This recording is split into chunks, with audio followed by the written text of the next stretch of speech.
Баршаңызға сәлем достар, қош келдіңіздер менің каналыма. Бүгін мен сіздермен ореховый пирог рецептімен бөлісетін боламын. Осы видеоны соңына дейін қарап, каналыма тіркеліп, лайк басып комментарий жазуды ұмытпаңыздар. Бізге керек ингредиенттерді айтып өтейін. Ұн, сүт, су, сары май, грек жаңғағы, сұйық май, бал, қант, жұмыртқа, кокос стружкасы, разрыхлитель, ванилин және ас содасы. Алдымен ореховый крошка дайындап аламыз. Табамызды отқа қойып, сармаймызды салып, ерігенше күтеміз.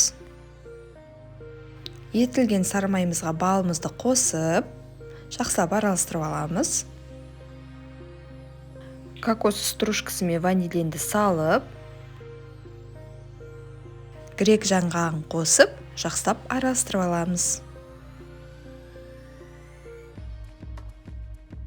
Жұмыртқаға қантты қосып, жақсылап миксермен араластырып аламыз. Сүт, сұйық майды қосып, жақсылап венчикпен араластырып аламыз. Ұнға разрыхлительді қосып, тағы да араластырамыз.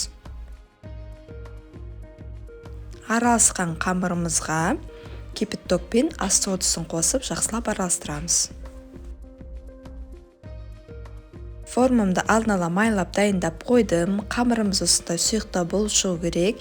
Енді формамызға қамырымыздың жарты бөлігін құямыз. Ореховый крошкамызды қамырымыздың үстіне салып шығамыз.